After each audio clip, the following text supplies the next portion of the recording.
Hello, my name is Markus Römer. This is a new GMP Detox session, and I was thinking about that since a while, and it looks to me that I have forgotten to do it.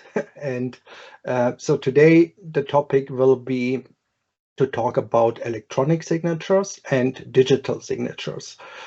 Since 4 or 5 years, COVID-19, we started to use signature tools, but we also have electronic signatures in the systems that we are using, an ERP system, MES, LIMS, and so on. And you often get the systems with Part 11 white paper or something like this.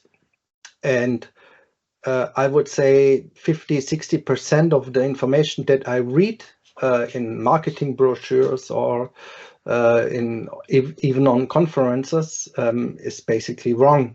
So let's start with that. I shared my screen. We will do it very quickly today, but also to be very focused on the question itself. So for sure, it's again something about terms and definitions and what kind of language you are using. There's a difference between electronic and digital signatures. So digital signatures is a kind of a technology. The technology is based of cryptographical methods, and usually you have a public key and a private key, and there are different laws and requirements behind of that. We will also have a quick view on the signature laws of some of them, okay? But I read a lot of stuff which is basically not correct. So I just have chosen one example that I was Googling very quickly. They want to sell you a digital signature. And they, for example, you see here, the move to comply with Part 11 by players in the pharmaceutical, biological, and medicinal equipment industry, I think it should be medical device, but it doesn't matter, has seen a migration to electronic systems and a concurrent demand for digital signature solutions. Okay, so it's not an electronic signature. Here it's written, we search for a digital signature. With the reason, also again, Part 11 seems to be very well known for the author here, are the best means to protect the integrity of information. So we will talk about the difference, what is an electronic signature and what is a digital signature. And we will talk about that, what we need. They write here GXP. Maybe I cannot have all aspects within this session, but I want to give you a good roadmap regarding this topic. A lot of things around you might be misinformation, wrong information. So let's have a few on that. So one thing is that we have retention periods of our paper-based or electronic records. And this retention periods could be the expiry date of the batch plus 1 year, or from the certification of the qualified person of the batch, for example. For blood donation databases, it can go up to 25 years, or for documents which belong to validation batches during the production of IMPs. So that could be a very long time. So I was asking here, how long is the retention period of a digital signature, the technology of digital signatures? You know, that will be the leg-breaking part in that, in asking you if you want to have a digital signature or a company wants to sell you a digital signature. These certificates have a limited validity period, typically of 1 to 5 years. I also heard of some that they say they need to update it every 6 months or so. But for sure, if you have a public key and a private key, and you have this kind of certificates, they are normally in a trusted authority, which is also registered by your local government. I will quickly tell it to you later how it's managed in Germany. So these are registered. But again, because you have these certificates, they have a limited validity period. So If it's even set to 5 years, after 6 years, you might have the idea that you directly check the validity of the signature, and if the certificate have not been updated, and it could also happen that an employee is leaving the company with not good feelings, not a good willing, then it could happen that the certificate is not updated, and the digital signature will shown to you as an invalid signature. Okay, so that's the background. Going back to that, Part 11, the people always refer to Part 11. It seems to me they have not read it. So we go to, again, I love it, the ECFR, the Electronic Code of Federal Regulations. Great stuff provided here by the National Archives and so on. And here you see the eagle, absolutely fantastic. So if you do here a full text search, sometimes you can do that in laws or regulations, and here a predicate rule.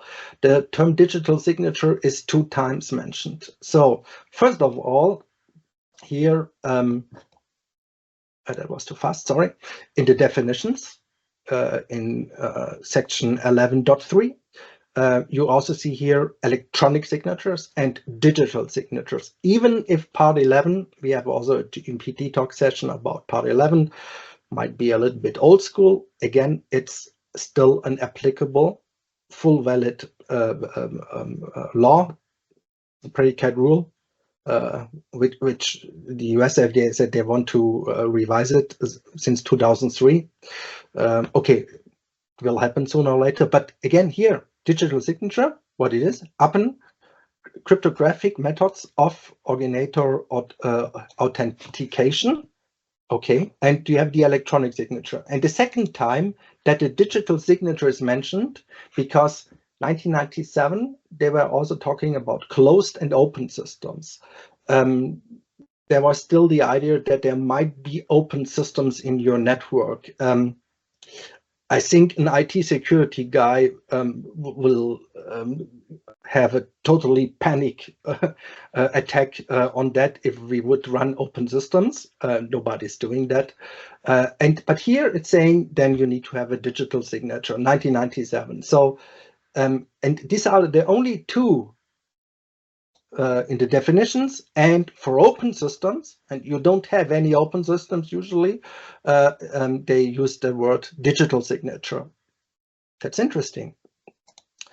If I then go to here, that's another company saying something like this: digital signature capabilities for global businesses in regulated industries. Many companies conduct business in countries or industries that demand digital signatures that comply with specific signature standards. That's interesting. Now again, we read something else. And this is a quite very good supplier, or the technology is quite very good, or you can use it. You can use anything like DocuSign, Adobe Sign, Hello Sign, whatever sign that does work in our industry. But again, it's about language. Sometimes also politicians are using that. Many people, many companies conduct business. Which ones? How many? How many of what? So that's not a good language. Many companies conduct business in countries that demand digital signatures. Then I would ask for a document evidence on that. What means many companies and what countries demand a digital signature? To my knowledge, I do not know all 190 countries in this world, but I do not know one single one, an agency or a country or government asking for a digital signature. It's not even in Part 11. Later you will see again Part 11, blah, blah, blah, and we comply with that. Yeah, but I don't understand that. So let's go to someone else. What is a digital signature? A digital signature is an e-signature that is backed by a digital certificate. Okay, I got it. Okay. Wherever you are sitting or your company is based, you need to follow your national laws and regulations. And if it comes to electronic signatures or to signatures in general, even handwritten signatures, there are national signature laws in place. And these must be followed. It's not only about to sign or approve a master batch record or a batch production record or whatever, or laboratory control record or something like this. It's also the employees will have working contracts and so on. So you must move within your legal framework. So if we talk about digital or electronic signature, it's always worth to have the exact definition of your national signature law. So I just have chosen some of them. There's the European electronic signature law, for example. I think it's a regulation, so it's binding for all 27 member states. And basically, in Europe, we have 3 different signature types. It's an electronic signature or also a simple electronic signature. The second one is the advanced electronic signature. And then we have the qualified electronic signature. And this qualified signature is fully legally binding. It is based on the technology which is called a digital signature.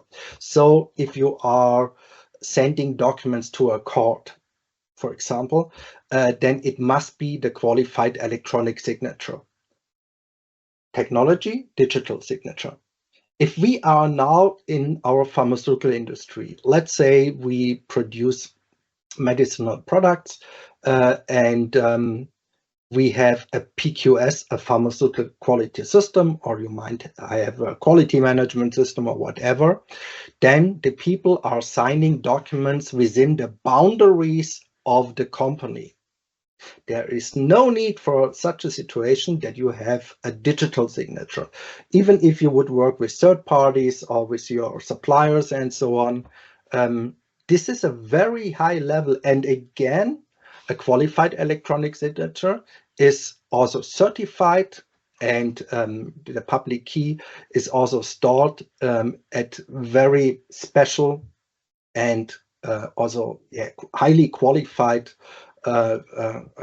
companies, so that it has the full proof, like you would sign it in handwriting. Handwriting is quite very high in the standards itself. So that was what all the regulations will focus on, that if this is needed, then you need to have a qualified electronic signature. So if we go to Switzerland, they do not only have good chocolate, they have also great regulations. I did a translation here by Google, just for the original is in German, but it doesn't matter. Very similar, they have the federal law for digital signatures and electronic signatures, and they also say they have the electronic signature, the advanced electronic signature, then they have something in between of that, a regulated electronic signature, and they have the qualified electronic signature. So very similar. If we would go in the US, in the ESIGN Act, we will find also something very similar with this 3 different categories, with an electronic signature, an advanced electronic signature, and a qualified electronic signature. Which one do we need? Which one do we need for GMP? Okay, let's have a look. We read part 11. We don't need to have the digital signature. And now just we go into Annex 11. So in Annex 11, EU GMP Ultralex Volume 4, Chapter 14, Electronic Signature. Electronic records may be signed electronically. May, again, not should, shall, must, whatever, you can sign it electronically. Electronic signatures are expected to have the same impact as handwritten signatures. That would be definitely the digital signature, the qualified electronic signature. But the sentence is not ending here. Have the same impact as handwritten signatures within the boundaries of the company. Oh, that's good that they have written that, because you sign documents and records in the company by performing your roles and responsibilities, which are defined by your function within the company. And these are GMP roles, like you would find it in Chapter 2, for example, of the European GMP. The same for CGMP US-FDA can also found there. Yeah? But that's very important, have the same impact as handwritten signatures within the boundaries of the company. So, and even keeping in mind the retention period of your electronic systems. If somebody would ask you, you send a batch production record of a batch that you have produced 5 years ago or 8 years ago, and there might be complaints or issues or whatever, and you send it to someone, and somebody would ask, I do not believe that the signature here is accurate. I do not believe that the signature is correctly given. And then with a digital signature technology, you could just click to verify the electronic signature, the digital signature. But this is not needed. If somebody would ask this question, they must come on site because the electronic signature was given within the boundaries of the company, and within the boundaries of the companies also mean within the pharmaceutical quality system. So at this time point, when the signature was executed, there was the organizational chart was the current version at this time was valid, who was able, responsible, and who had the duty to sign this. Was that correctly performed? Was the person trained at this time point 5-6 years ago to be able to approve this document? So again, it's not only the signature itself, is it valid or whatever. And that was the reason why it was written in like this in here. So again, what you often read in the pharmaceutical industry, or these guys call it life science, or in GXP, I would say in GLP, GCP, GDP, GMP, GVP, we don't need to have a digital signature. You read that very often, and people get then crazy if they also think about the costs and organization of that. We have it here in Germany. These guys are doing a great job. It's called ZLG. So we have different states, and within the states we form expert groups of inspectors, and they write something. Normally this is really only a one-pager, and for example here it says that the electronic signature law does not apply, but that they have the opinion that the advanced electronic signature, like you have it here, sorry, that was wrong. The advanced electronic signature does fulfill the requirements like in Annex 11 within the boundaries of the company. And these guys are totally right. There's no need for a digital signature.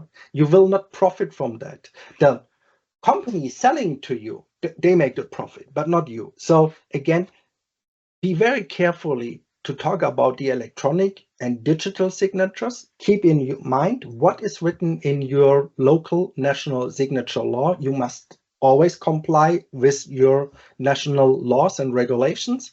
And from there you can say, okay, we want to have a system with an electronic signature, and it should be based on the advanced electronic signatures. And this is usually, for example, if you have an electronic system, an ERP system, MES system, and so on, it's user ID and password. And you do not need to have a qualified electronic signature, digital signature.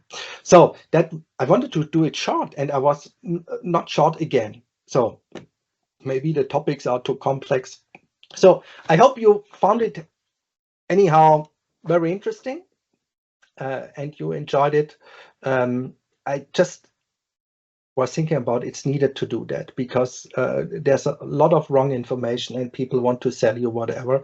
So you don't need to have digital signatures. There could be cases that is different, but in general, what I'm saying here, in general, you don't need that. And I wanted to give you some background information on that from the signature laws from different countries, and having a look on Annex 11. And sometimes I'm wondering that I marked it here within the boundaries of the company, that things like this, which are really important, that people sometimes don't read that. So again, Annex 11, I'm a big supporter. I'm a great fan of that.